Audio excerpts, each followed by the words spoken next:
It's fall, there's a chill in the air, but we're channeling summertime here in Studio 1A this morning because a man who always brings the island vibes is here, Kenny Chesney. Throughout his 3-decade career in country music, he has sold more than 100 million albums, topped the Billboard charts more than 30 times. He sold out countless stadiums on his high-energy tours, and now Kenny's reflecting on all of it.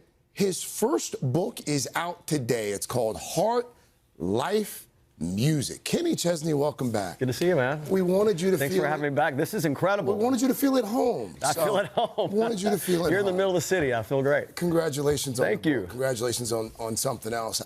I found it hard to believe that you were just recently inducted into the Country Music Hall of Fame. Yeah. I want to play a clip, just part of your speech. Sure. This is what you said on induction day. Walking into that rotunda and taking the group shot with a lot of my heroes and a lot of my friends, it was the first time that I have ever felt accomplished in my life. And I just want to thank you guys for that. I wanted to play that clip because I found it hard to believe. With all the accolades, all the sold-out stadiums, all the hits, that was the first time? Yeah. I never really let myself sit in accomplishment very much because I was always always very driven. I've always still feel very creative, and I sincerely hope I haven't written my best song yet, and I haven't recorded my best record yet. But yeah, when I walked into that rotunda, and you see all the living members of the Country Music Hall of Fame, and a lot of friends and heroes of mine who have their plaque on that wall, it really hit me. And then you take a group picture with all of them. It's one of the most amazing feelings I've ever felt, and it validated, obviously, my dream. Yeah.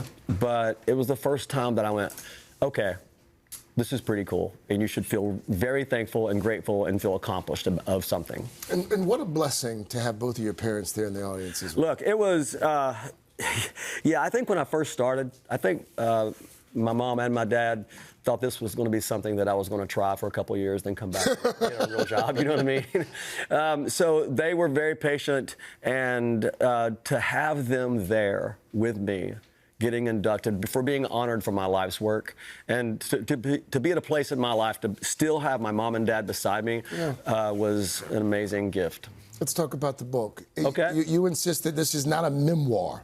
No, it's not. It's more of snapshots of my journey and vignettes within my soul. When people crack open this book, they're going to see me inside my grandmother's kitchen. They're going to see me how I felt the last day that I played high school football and knew that it was not going to go any further. They're going to see me on the road with my friends. They're going to see me on stage when my life changed. They're going to see me on the bow of a boat in the Virgin Islands and how much that changed my life.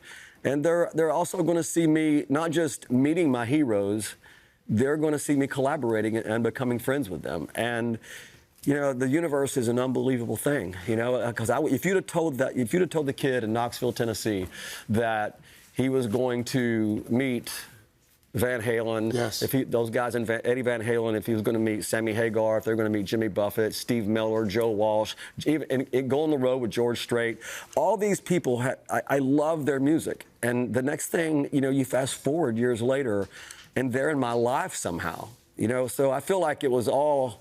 The universe had it written down somewhere for me to live out in a way. You didn't mention Bobby Crouton.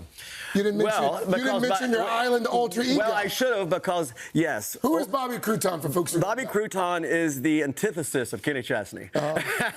He is a very free-spirited island soul, and Bobby had a lot of fun in the Virgin Islands over the years, playing music and being creative and creating a completely different life than my life on a bus. You write in the book about one of your good friends. You just mentioned him as well, the late great Jimmy Buffett. Yeah. You write about being on the lawn at his concert, not a dime to your name, couldn't even afford a Coca-Cola. No. And then you and Jimmy not only would become friends, but you would actually write a song together. Yeah, Jimmy and I, when I first moved to town, to Nashville, to start this journey, I really had nothing, and I was living at a friend's house, and everybody was going to see Jimmy's show. And that was the first time that I was out on the lawn, you know, where you sit when you don't have enough money to buy a real ticket. And Jimmy came on stage, and that was the first time that I saw a recording act spread love and give positive energy. Yep. And it was raining. It was pouring down the rain. And I learned a lesson that night. I mean, the worse it is, the more love you give them. Yeah. And Jimmy showed me that. But I went home that night and I was lying in my bed. Sorry. I was lying in my bed staring at the ceiling. And that's well, there's a chapter in the book called What Did I Just See? And that was a question I asked myself that night, because it was the first time that I saw that kind of connection with an artist and the audience, and the artist didn't have some sort of wall in between you, right? And I learned that from Jimmy. I wanted to make you feel even more at home, so we wanted to go back to Margaritaville. Oh, wow. All right. In honor of Jimmy, in honor of your book, in honor of you being in the Hall of Fame now, Kenny Chesney, cheers to you. Cheers, man. I Cheers appreciate you. indeed. Cheers, everybody. Hey, thanks for watching. And don't forget, you can catch the Today Show every morning on NBC, or take Today when you're on the go. Just follow the Today podcast on Apple Podcasts, Spotify, or wherever you listen.